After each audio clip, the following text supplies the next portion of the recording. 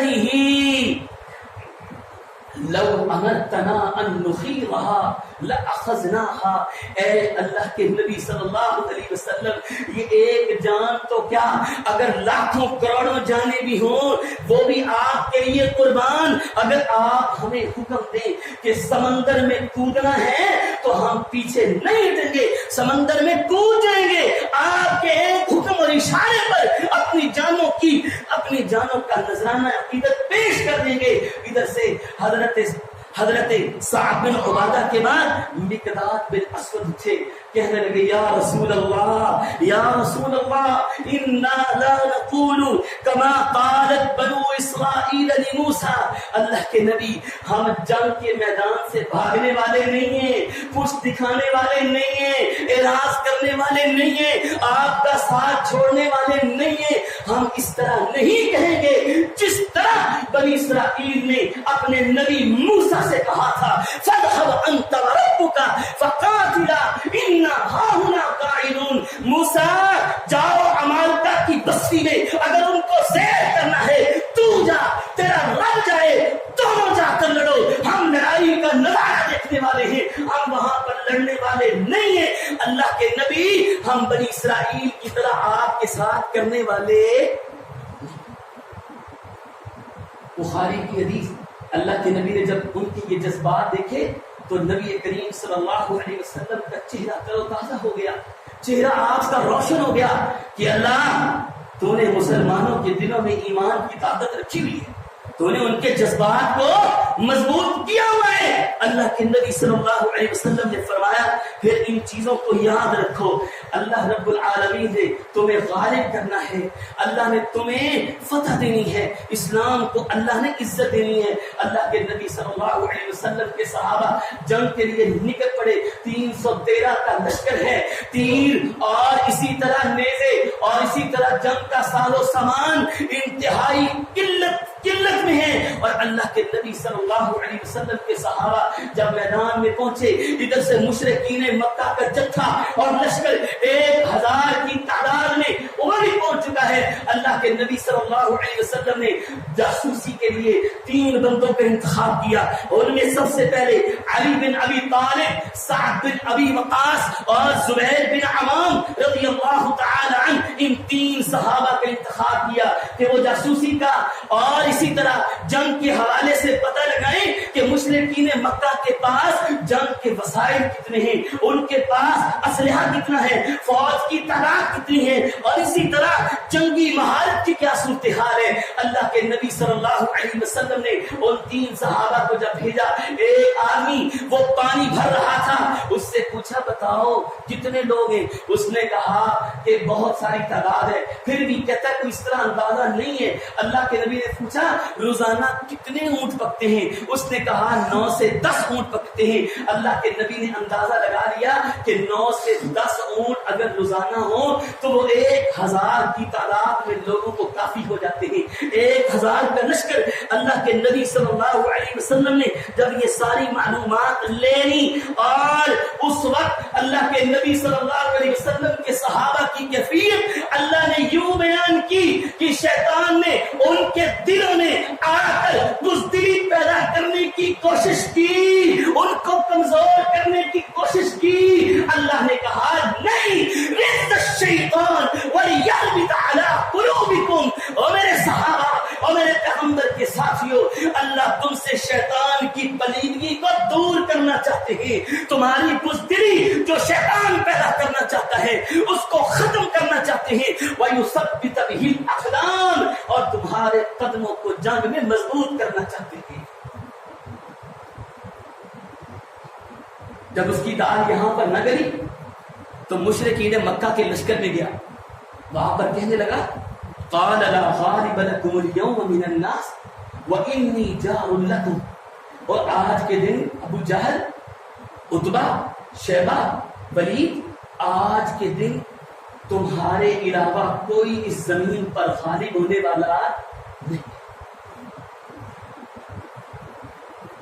آگے اللہ نے کیا کیفیت بیان کی کہ جب اس نے شیطان نے ان کو تسلیاں دی اور ان کو بھڑکایا تو بھڑکانے کے بعد اللہ نے بڑی پیاری کیفیت بیان کی اور کیا کہنے لگا آگے اسی سورۃ الانفال میں کہتا ہے جو میں دیکھ رہا ہوں نا انی ارا ما لا ترون انی اخاف اللہ، جو میں دیکھ رہا ہوں نا وہ تم نہیں دیکھ رہے، مجھے تو لگ رہا ہے کہ تمہیں ذلت آمیز شکست ملے گی، فتح ان کے مقدر میں جائے گی، تم اسلحے پر طاقت پر ناز کرو تو کرو، میں یہ نہیں دیکھ رہا، میں تو ان کے ایمان کی کیفیت کو دیکھ رہا ہوں، اسی لیے میدان جنگ چھوڑ کر اپنے ساتھیوں کو چھوڑ کر بھاگ نکلا اور ادھر سے اللہ کے نبی صلی اللہ علیہ وسلم اپنے اللہ سے رابطہ کرتے ہیں اور کہتے ہیں اللہ آج تیری مدد کی ضرورت ہے۔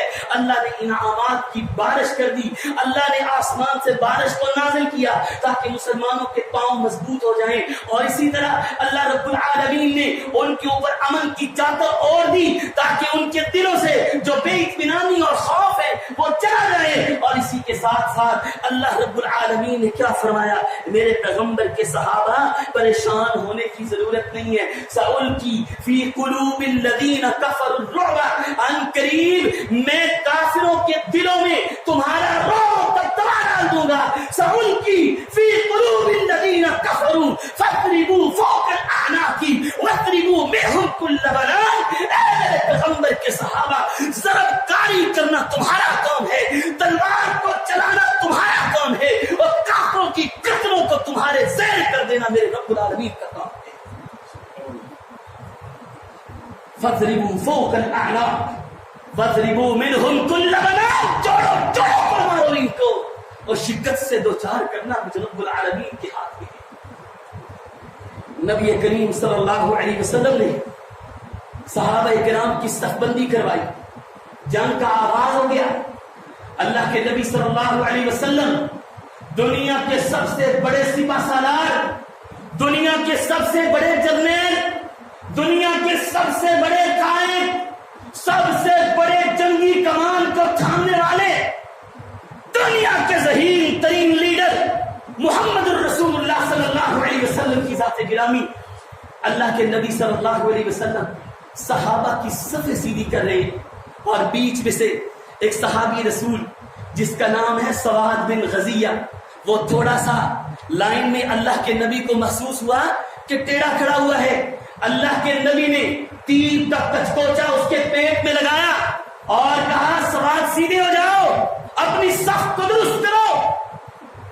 اتنا کہنا تھا، سواد کہتے ہیں اللہ کے نبی میں اپنی لائن میں تھا، میں بالکل صف میں کھڑا ہوا تھا، آپ نے جو مجھے تیر کا کچکوچا لگایا ہے وہ مجھے بے انصافی لگتی ہے۔ اللہ کے نبی صلی اللہ علیہ وسلم آپ نے یہ زیادتی کی ہے اور میں آپ سے اپنے اوپر کی جانے والی زیادتی کا بدلہ لینا چاہتا ہوں۔ اللہ کے نبی صلی اللہ علیہ وسلم نے فرمایا سواد محمد الرسول اللہ صلی اللہ علیہ وسلم بدلہ دینے کے لیے تیار ہیں، آج دنیا میں بدلہ لے لو، کل قیامت کے دن میں تمہارے بدلوں کو چکانے والا نہیں۔ اللہ کے نبی صلی اللہ علیہ وسلم نے فرمایا میں بدلہ دینے کے لیے تیار ہوں۔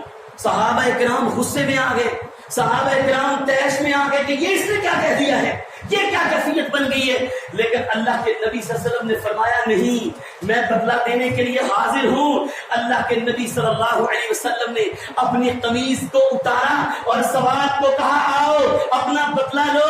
جیسے ہی سواد آئے اللہ کے نبی صلی اللہ علیہ وسلم کی کمر کے ساتھ لپٹ گئے اور کمر کا بوسہ لینا شروع کر دیا۔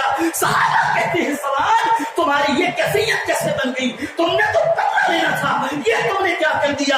سواد کہتے ہیں آج جنگ کا موقع ہے، ہو سکتا ہے آج جان یہیں پر چلی جائے، دوبارہ موقع نہ ملے۔ میں نے کہا کہ آج سواد موقع ضائع نہ کرنا، محمد رسول اللہ صلی اللہ علیہ وسلم کے بدن پر اپنے ہونٹوں کو رکھ کر چوم لینا، شاید یہ تیرا آخری زندگی کا بوسہ۔ حضرت سواد بن غزیہ رضی اللہ تعالی عنہ جب ان کا یہ معاملہ ختم ہوا اور ان کی محبت کا علن اعلان اظہار ہوا، اللہ کے نبی صلی اللہ علیہ وسلم نے کیا کیا، آپ نے بدر کے مقام پر ایک چھپر تھا، چھپر بنوایا جہاں پہ آج مسجد عریش ہے. اللہ کے نبی صلی اللہ علیہ وسلم نے اس چھپر کے پاس آ کر دعا کرنا شروع کر. اللہ کے نبی صلی اللہ علیہ وسلم نے فرمایا اللہم انجزنی ما وعدتنی، اے اللہ جو تو نے مجھ سے وعدہ کیا تھا آج اس وعدے کو پورا کر دینا. اللہ کے نبی صلی اللہ علیہ وسلم بار بار یہ دعا کر رہے. حضرت ابو بکر کہتے ہیں کہ دعا کے دوران اللہ کے نبی صلی اللہ علیہ وسلم کی چادر وہ سرک کر آپ کے کندھوں سے نیچے گر گئی. ابو بکر کہتے ہیں میں نے کہا اللہ کے نبی صلی اللہ علیہ وسلم آپ جیسے بندے کی دعا کو اور آپ جیسے بندے کے جذبات کو اللہ رب العالمین کبھی بھی ضائع نہیں کریں گے. نبی کریم صلی اللہ علیہ وسلم نے اپنے ہاتھوں کو دوبارہ اٹھایا، آسمان کی طرف عنابت کی اور کہا اللہم ان تہلک ہذہ العصابہ فلن تعبد فی الارض ابدا. اللہ آج اگر یہ 313 کے لشکر کو، اس جماعت کو تو ہلاک کر دے گا، تو شکست دے دے گا، تو اس روئے زمین پر تیری عبادت کرنے والا کوئی بھی نہیں بچے گا. فلن تعبد فی الارض ابدا. اے اللہ آج 313 کی عزت تیرے ہاتھ میں ہے، ان کی نصرت اور تائید تیرے ہاتھ میں ہے. اللہ جو تو نے وعدہ کیا تھا اس وعدے کو پورا کر دے. میں تجھ سے یہ التجا کرتا ہوں. ادھر اللہ کے نبی صلی اللہ علیہ وسلم نے دعا کی، آسمان سے دعا کی قبولیت کے آرڈر آ گئے. اللہ نے فرمایا انی معکم فثبتوا الذین آمنوا. اے میرے پیغمبر اپنے صحابہ سے کہہ دے میں تمہارا رب تمہارے ساتھ کھڑا ہوں، بس تم اپنے قدموں کو جمائے رکھنا. اور یہی نہیں بلکہ کیا فرمایا اللہ کے نبی صلی اللہ علیہ وسلم کو دعا کی قبولیت کے اشارے ملے. انی ممدکم بألف من الملائکۃ مردفین. اے پیغمبر میں رب تمہاری 1000 فرشتوں کے ساتھ مدد کروں گا. یہ 313 تو یہ ہوں گے نا جو آپ لے کر آئے ہیں، اس کے ساتھ 1000 کا لشکر میں رب العالمین آسمان سے زمین پر اتاروں گا، جو تمہاری طاقت بنے گا، جو تمہارا ساتھ دے گا، جو تمہیں فتح نصیب کروائے گا. اللہ کے نبی صلی اللہ علیہ وسلم نے جب یہ دعا کی، ادھر صحیح بخاری کی حدیث کے الفاظ ہیں، اللہ کے نبی صلی اللہ علیہ وسلم نے فرمایا ابو بکر وہ دیکھو سامنے دیکھو جبرائیل گھوڑے پر اٹے ہوئے آ رہے ہیں، گرد و غبار ان پر میں دیکھ رہا ہوں اور جبرائیل گھوڑے پر آ رہے ہیں. پوچھا اللہ کے نبی کیوں؟ اللہ کے نبی صلی اللہ علیہ وسلم نے فرمایا ابو بکر وہ تمہاری مدد کے لیے، تمہارے ساتھ تعاون کرنے کے لیے آ رہے ہیں. تمہیں گھبرانے کی ضرورت نہیں ہے، تمہیں پریشان ہونے کی ضرورت نہیں ہے. اللہ کے نبی صلی اللہ علیہ وسلم کے صحابہ ابھی نبی کریم صلی اللہ علیہ وسلم نیچے میدان میں تشریف لے گئے. وہاں پر کہا آج یہاں پر ابو جہل کی موت واقع ہوگی، یہاں پہ عتبہ مرے گا، یہاں پہ شیبہ مرے گا، یہاں پہ ولید مرے گا، یہاں پہ فلاں مکے کا سردار مرے گا. اللہ کے نبی ہاتھوں سے اشارہ اس زمین پر کر رہے ہیں جہاں پر ان کی موت واقع ہونی ہے. جنگ کا آغاز ہوتا ہے اور جنگ کے آغاز میں اس وقت جو جنگ ہوتی ہے وہ سب سے پہلے مبارزت ہوتی ہے. مبارزت کا کیا مطلب کہ للکارنا. دونوں فریقین میں سے ایک فریق میدان جنگ میں بندوں کو بھیجتا ہے، 3 بندے آتے ہیں، وہ للکارتے ہیں ہاں جی کوئی ہے ہمارے پائے کا ہم سے مقابلہ کرنے کے لیے، ہم سے لڑنے کے لیے، ہمارے سامنے آئے میدان میں. اور پھر ان تینوں کی یا دونوں کی ایک ہی تلوار بازی ہوتی اور جو مار دیتا اس کی فتح ہو جاتی، وہ جیت جاتا. اس کے بعد جو جنگ کا دوسرا تیر اندازی، نیزہ بازی اور دوسرے جو جنگ کے آلات وغیرہ استعمال کیے جاتے، لیکن پہلا جو طریقہ کار ہوتا تھا وہ مبارزت کا ہوتا تھا. مشرکین مکہ میں سے 3 بندے نکلے، عتبہ نکلا، شیبہ نکلا، ولید نکلے. اللہ کے نبی صلی اللہ علیہ وسلم کو کہتے ہیں آؤ کوئی ہے ہمارے مقابلے میں لڑنے والا. اللہ کے نبی صلی اللہ علیہ وسلم نے 3 انصاری صحابہ کو بھیجا. جب وہ میدان میں اترے تو آگے سے کہتے ہیں کون لوگ ہو؟ کہنے لگے ہم تو انصار کے لوگ ہیں. کہنے لگے جاؤ ہماری تمہاری کوئی لڑائی نہیں ہے، اور جاؤ ہمارے سامنے اگر لڑنا ہے تو ہمارے پائے کے، ہمارے خاندان کے، ہمارے قبیلے کے لوگوں کو بھیجو، ہم تمہارے سے نہیں لڑنا چاہتے، اور اس لڑائی میں ہم تم سے کیسے لڑیں، اور تم تو ہمارے مقابلے کی نہیں ہو، ان کو لے کر آؤ جو ہمارے مقابلے کے ہیں۔ اللہ کے نبی صلی اللہ علیہ وسلم نے فرمایا علی اٹھو، حمزہ اٹھو، اللہ کے نبی نے فرمایا عبیدہ بن حارث تم بھی اٹھو، اللہ کے نبی نے فرمایا بتاؤ اب ذرا لڑنے کا مزہ بھی آئے گا، اب تمہیں پتا چلے گا۔ اللہ کے نبی صلی اللہ علیہ وسلم نے 3 جانثار صحابہ علی، حمزہ اور تیسرے کون، عبیدہ بن حارث کو نکلے میدان میں آئے، کہتے اب جوڑ کا مقابلہ ہے، اب لڑنے کا مزہ آئے گا۔ حضرت عبیدہ عتبہ کے مقابلے میں آئے، حضرت حمزہ شیبہ کے مقابلے میں آئے، اور حضرت علی ولید کے مقابلے میں آئے۔ حضرت علی نے ایک ہی ضرب سے ولید کی گردن کو زمین پر گرا دیا، حضرت حمزہ نے ایک ہی ضرب سے سید الشہداء نے اپنی جان بازی کے اوپر شیبہ کی گردن کو زمین پر گرا دیا۔ عبیدہ بن حارث کو زخمی ہو گئے، علی اور حمزہ نے مل کر عبیدہ کی حفاظت کرتے ہوئے عتبہ کو بھی جہنم واصل کر دیا۔ اب اس کے بعد کھلے عام جنگ شروع ہو گئی، لڑائی شروع ہو گئی، اور اللہ کے نبی صلی اللہ علیہ وسلم اپنے چھپر کے نیچے بیٹھ کر التجائیں کر رہے ہیں، دعائیں کر رہے ہیں، اے اللہ اللہم ان تہلک هذه العصابہ فلن تعبد فی الارض ابدا۔ اسی جنگ کے دوران اللہ رب العالمین کی مدد بھی شامل حال تھی، فرشتے بھی آئے۔ صحابہ کہتے ہیں کیفیت یہ تھی کہ ابھی ہم نے تلوار کو مارنا ہی ہوتا تھا، ایک کسی مشرک کی گردن ادھر زمین پر گر پڑتی، ہم بڑے پریشان ہو گئے۔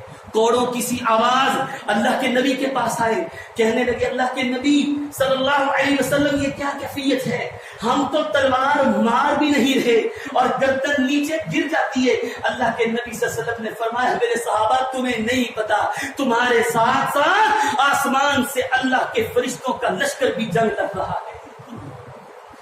اللہ کے نبی صلی اللہ علیہ وسلم کے صحابہ کی اسی جنگ کے دوران جو کیفیت بنی، ان کیفیت میں سے میں 2-3 باتیں سنانا چاہتا ہوں۔ نبی کریم صلی اللہ علیہ وسلم کے صحابہ کا جذبہ دیکھیں، حضرت عمیر بن حمام کھجوریں کھا رہے ہیں، اللہ کے نبی صلی اللہ علیہ وسلم نے فرمایا میرے صحابہ آج کے دن جو اپنی جان پیش کرے گا، اسلام کے لیے اپنا خون بہائے گا، اللہ اسے جنت میں داخل کریں گے۔ عمیر بن حمام نے اپنے منہ میں کھجور نہیں ڈالی، وہیں پہ رکھی اور نکل پڑے اور اپنی جان کا نذرانہ عقیدت پیش کرنے کے لیے تیار ہو گئے۔ پوچھے کھجوریں سے کھا لو، کہنے لگے اور کھجوریں کھاتا گیا یا ان میں مشغول رہا تو اتنے بڑے سودے اور تجارت سے میں نقصان میں پڑ جاؤں گا، اس کو چھوڑنا نہیں چاہتا۔ میدان میں اترے، کافروں کے ساتھ مقابلہ کیا، اللہ رب العالمین نے جان شہادت پیش کیا اور اللہ کی جنتوں کے مہمان بن گئے۔ یہی نہیں، اسی جنگ کے اندر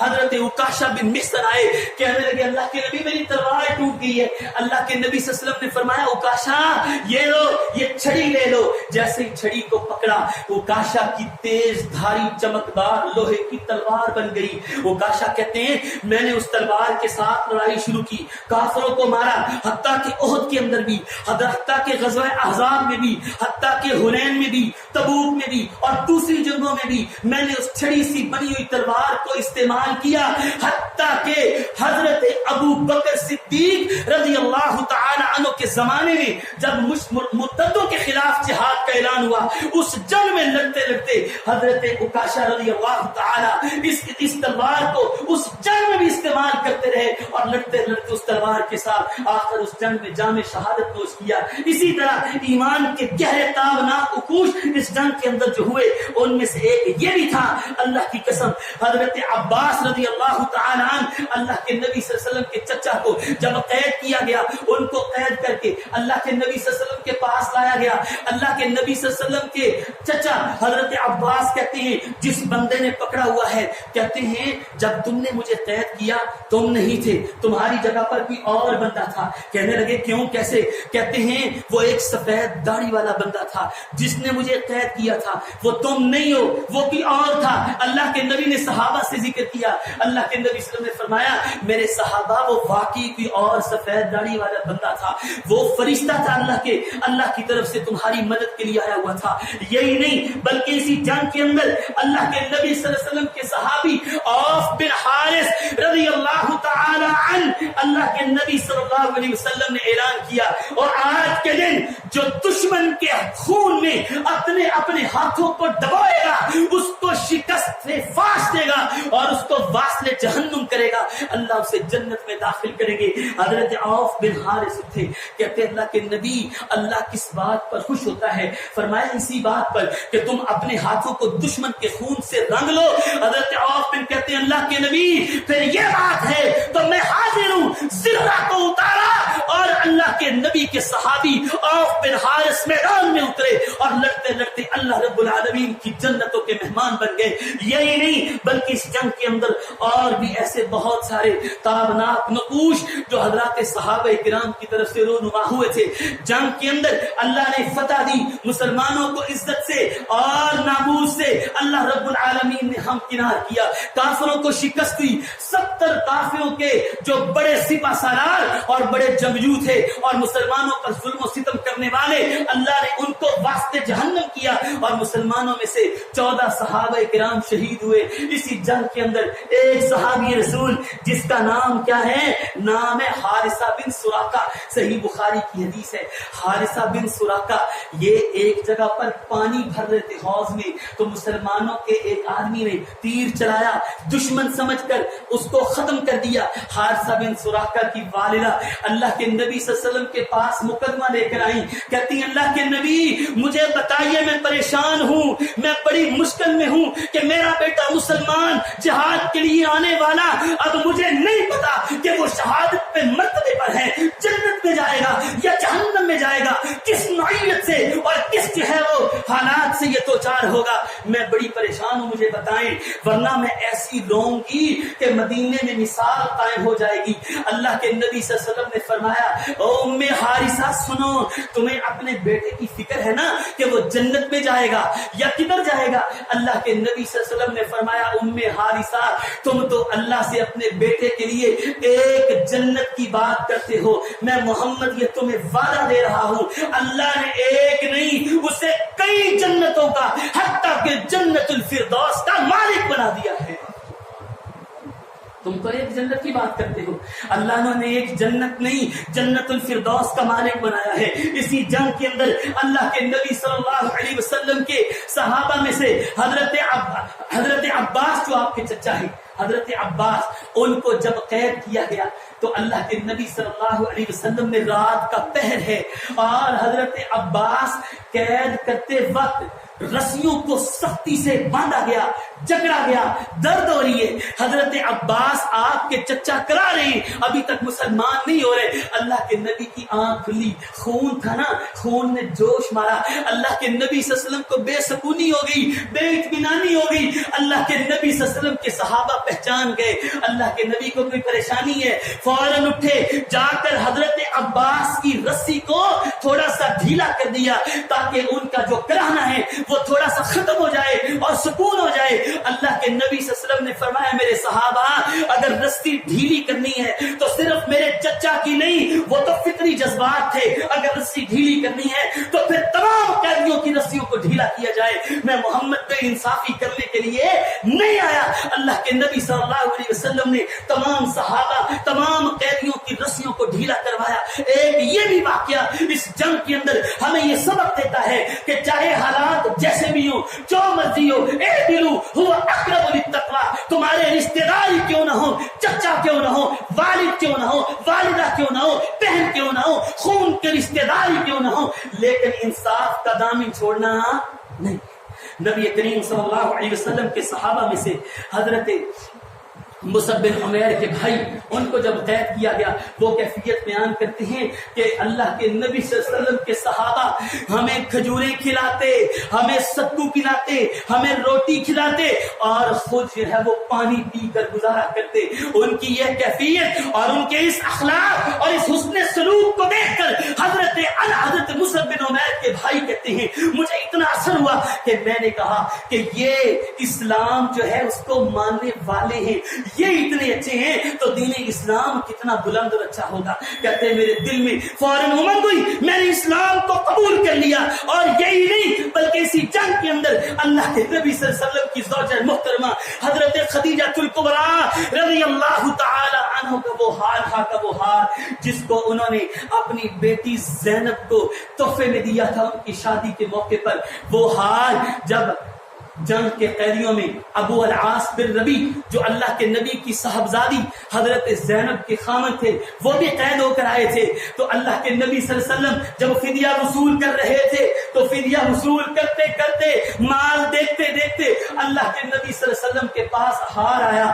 وہ ہار جو حضرت خدیجہ الکبریٰ کا تھا، اللہ کے نبی نے وہ ہار دیکھا، آنکھوں سے آنسو جاری ہو گئے اور غم نثار اور وفادار اور باشعار اور سلیقہ مند بیوی کی یاد آ گئی. اللہ کے نبی صلی اللہ علیہ وسلم رونے لگ گئے. صحابہ کو پتہ چل گیا. اللہ کے نبی کہتے ہیں میرا تم سے مشورہ ہے، میری رائے ہے، یہ ہار میری بیٹی زینب نے بھیجا ہے، یہ ہار میری زوجہ خدیجہ الکبریٰ کا تھا، اس نے اسے ہدیہ شادی کے موقع پر دیا تھا.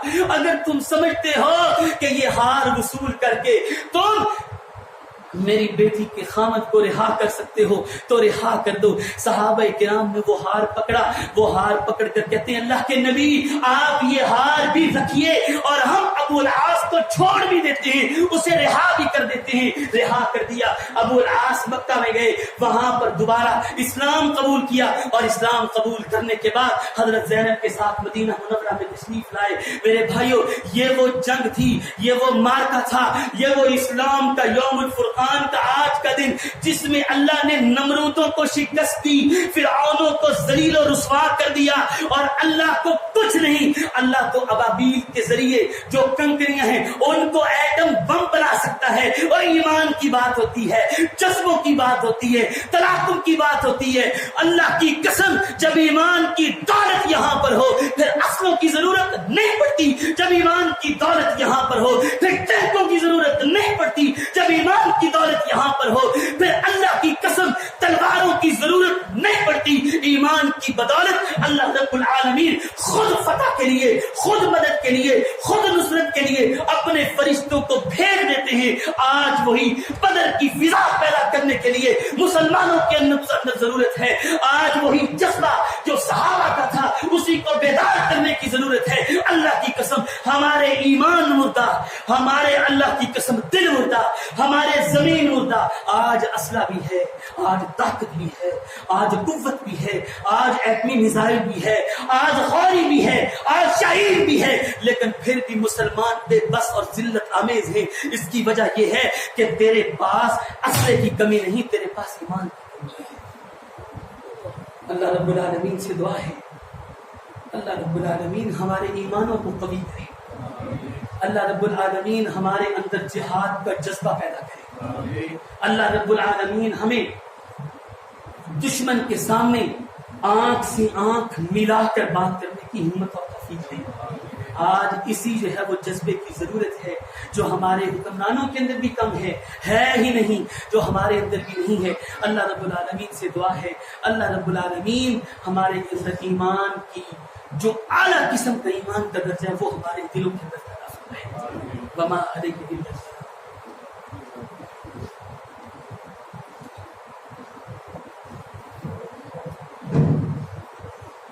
الحمد لله نحمده ونستعينه ونستغفره ونؤمن به ونتوكل عليه ونعوذ بالله من شرور أنفسنا وسيئات أعمالنا. من يهده الله فلا مضل له ومن يضلل فلا هادي له. أشهد أن لا إله إلا الله وحده لا شريك له وأشهد أن محمدا عبده ورسوله. اللهم صل على محمد وعلى آل محمد وبارك وسلم وصل علیہ۔ محترم بھائیوں، پچھلے جمعے بھی ہم نے یہ اعلان کیا تھا اور اس جمعے کی ضرورت محسوس ہوئی ہے، تبھی اعلان کر رہے ہیں کہ یہ جو مسجد کا حال ہے، اس کی ٹائلیں اور اسی طرح اس کی جو سیلنگ ہے اور رنگ وغیرہ، اس کا جو خرچہ اور بھی چھوٹے موٹے کام، اس کے لیے جو اسٹیمیٹ اور اندازہ لگوایا گیا ہے وہ تقریباً 7 لاکھ روپے لگوایا گیا ہے۔ تو اس کے لیے آپ احباب کے تعاون کی ضرورت ہے، آپ احباب کی مدد کی ضرورت ہے۔ اللہ رب العالمین کا یہ بڑا مبارک مہینہ ہے جسے نبی کریم صلی اللہ علیہ وسلم سخاوت والا مہینہ کہتے تھے، اور اللہ کے نبی صلی اللہ علیہ وسلم اسی مہینے میں اتنی سخاوت کرتے تھے کہ گویا کہ آندھی اور طوفان کے ساتھ صحابہ نے مشابہت دی۔ میرے بھائیوں، یہ آپ کے تعاون سے ممکن ہے۔ آپ بھائیوں نے تعاون کرنا ہے تو یہ مسجد کا کام ہونا ہے۔ یہاں پر کوئی آپ سمجھنا عمران خان صاحب آئیں گے تو وہ سنگ بنیاد رکھیں گے، یا اسد عمر صاحب یا دوسرے جو وزراء ہیں وہ آئیں گے تو یہاں پر سنگ بنیاد رکھ کر جائیں گے کہ مسجد کی سیڑھیں ہونی ہے یا مسجد کی ٹائلیں لگنی ہے۔ ایسا کوئی نہیں ہوگا۔ یہ اپنے دلوں سے خواب نکال دیں، یہ آپ نے کروانے ہیں، اور آپ کی مدد سے اور آپ کی انشاءاللہ العزیز رغبت سے یہ کام ہونا ہے۔ اور جب آپ بھائیوں نے ارادہ بنا لینا ہے نا تو پھر انشاءاللہ العزیز اللہ کی مدد بھی شامل حال ہو جائے گی انشاءاللہ العزیز۔ اس لیے بار بار اس کے لیے اعلان کرنا، ہم بھی یہ قطر مناسب نہیں سمجھتے کہ یہاں پر آپ کی جیبوں سے جناب وہ مولیوں والا چندے والا کام شروع کیا جائے، پیسے نکالے جی، یہ کریں وہ کریں۔ ہم بھی یہ نہیں چاہتے، نہ ہمارا کوئی یہ نظریہ ہوتا ہے، لیکن اگر ہم کہتے ہیں یہاں پر اسٹیج پر تو وہ صرف اور صرف اللہ کی رضا کے لیے، اللہ کے گھر کے لیے اور اللہ کی خوشنودی کے لیے کہتے ہیں۔ اس میں ہمارا ایک رتی بھر بھی کوئی فائدہ نہیں ہے، سوائے اس کے کہ اللہ ہمیں اجر اور ثواب دے گے، جو ہم آپ کو تھوڑا سا ذوق بیدار کرتے ہیں، رغبت دیتے ہیں اس بنیاد پر۔ اس وجہ سے میرے بھائیوں، یہ رمضان کا مہینہ، اس سے پہلے یہ نیچے والا جس طرح اوپر والا ہاتھ تقریباً کمپلیٹ ہونے کے قریب ہے، اس طرح یہ نیچے والا بھی حال ہو جائے تو آپ کو یہاں پر انشاءاللہ لذت اور سکون محسوس ہوگا، حلاوت محسوس ہوگی عبادت کی۔ اللہ رب العالمین سے دعا ہے اللہ جو کچھ بھی آپ خرچ کریں اللہ اسے اپنی بارگاہ مقدسہ میں قبول فرمائے۔ اور اسی طرح ایک بھائی ہیں فرحان بھائی، انہوں نے ہمیں کہا ہے کہ ہمارے لیے دعا کریں اللہ ہمیں نرینہ اولاد دے، اللہ ان کی جھولی جو ہے وہ نرینہ اولاد سے بھر دے، نیک اور صالح اولاد دے، اور جتنے بھی بے اولاد ہیں یا اولاد کی وجہ سے پریشان ہیں اللہ تمام پریشان حالوں کی پریشانیوں کو دور کرے، اور اللہ بے اولادوں کو نیک اور صالح اولاد عطا کرے۔ اللہ رب العالمین فرما بردار اولاد سے جھولی ان کو بھر دے۔ وما علیہ الا البلاغ المبین۔ سبحان ربک رب العزة عما یصفون۔